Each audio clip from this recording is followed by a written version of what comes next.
Сайн байцгаана уу та бүхэндээ энэ өдрийн мэндийг хүргэе. 365 өдөр гайхамшигтай хамт подкастын маань 110 дахь дугаарыг хэлэхэд бэлэн боллоо. Та бүхний итгэл танд панда байна. Do a deed of simple kindness.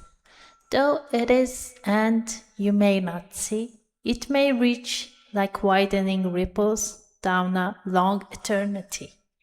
Joseph Norris.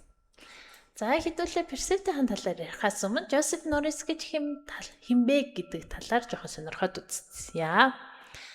За Joseph Norris гэдэг нь болохоор ядчиж ямар болон Joseph Norris гэдэг хүн байд юм бэ?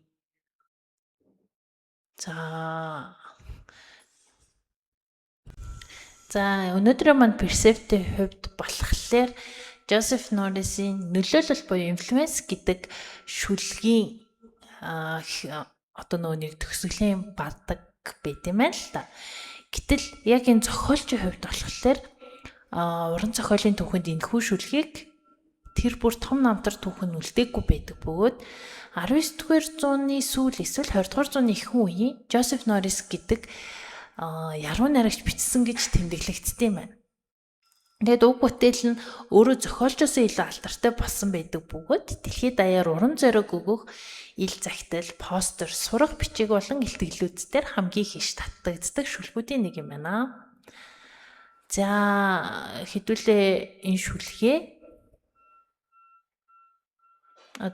шүлгийн бүтнээр нэгээд утгачлаад орчуулсныг сонсоод үзье л та.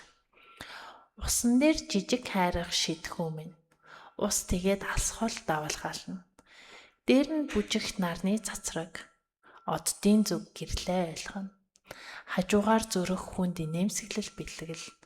Өглөөний нарыг нь тэгээд баяртай болго. Өөрийн чинь зүрх гунигтай байх үдэш. Тэр инээмсэглэл чамд эргээд ирнэ. Игэл жижигхэн сайн үйл хийж яв. Төгсгөл нь хаанд хүрэхийг харахгүй ч байж болно.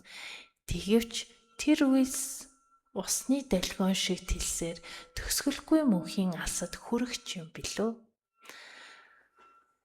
Ер нь бусдад ингээд энгийн гэдэг юм уу багхан ч гэсэн сайн үйллийг хийгээд яваарэ. Тэр чинь чамайг хүнд хэцүү байх үед буцаж ирнэ шүү гэдэг утга бүхий шүлэг байна л та.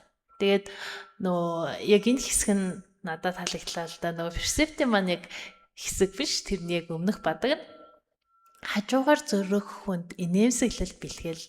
Өглөөний нарыг нь тэгээд баяртай болго. Өөрийн чинь зүрх гунигтай байх үдэш. Тэр инээмсэглэл чамд эргээд ирнэ гэв. Нэг юу гэдэг лээ? Хороо дэлхийн нэг таталцлын тухай хууль гэдэг ч юм уу те. Чи хороо дэлхийд юу өгнө? Хороо дэлхий чамд буцаагаад яг тэр их ч өгнө гэв. Тэгэхээр яг нөгөө талаараа энийг нөгөө сөрөг талаас нь хэлсэн бас нэг хэд өгнөд байдаг шүү дээ тий. Өнгөрсөн лүгээ чи гар буугаар буудах юм бол ирээдүгээс чамайг их буугаар буудна гэх. Тийм болохоор өнгөрсөндөө чи цэцэг өгөх юм бол ирээдүгээс чамд баглаа цэцэг өгөх нь шүү дээ. Яг л тэр шиг ингээд жижигхэн ч гэсэн чи өөрөө ингээд юу гэдэг юм бусдад ингээд нэг сайхан өглөөг ингээд эхлүүлээд өглөөний минь сайн байна уу гэд нэг гоё ингээд мэдлэхэд те нөгөө талын ч хүн ч гэсэн бас тодорхой хэмжээний сэтгэлэн сэргээд чамд ингээд яг хөтө нөгөөний хариу мэдлэхгүй байж болно шүү дээ. Гэхдээ чи ингээд тэр хүний өглөөг хамаагүй дээр илүү гоё өглөө болоход эргүүлээд чамайг оройн юу гэдэг те орой минь сайн уу гэд нэг тгийж мэдлэх ч юм уу. Одоо нэг жоохон нэлээд бүтэхгүй жишээ авч бодох. Ер нь хамгийн ойлгомжтой нь тэр юм байна л да. Өнгөрсөн лүүгээр гар буугаар будвал ирээдүгээс их буугаар будна. Тэрийг өнгөрсөндөө нэг сайхан цэцэг бэлгэлээ. Ирээдүгээс баялаа цэцэг аваарэ гэх.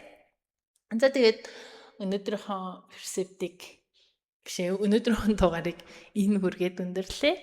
Тэгээд энэ хүртэл хамт байсан та бүхэндээ баярлалаа. Та бүхэн за миний энэхүү өдөр болгоо ингээ оруулж байгаа подкастууд маань та бүхэнд багахан ч гэсэн зүйлийг ухаарж ойлгоход дэм болно гэж найдаж байна. За тэгээд энэ хүртэл хамт байгаа та бүхэндээ баярлалаа. Баяртай. 365 хоногийн турш чамтай хамт байх чиний итгэл таанд Панда.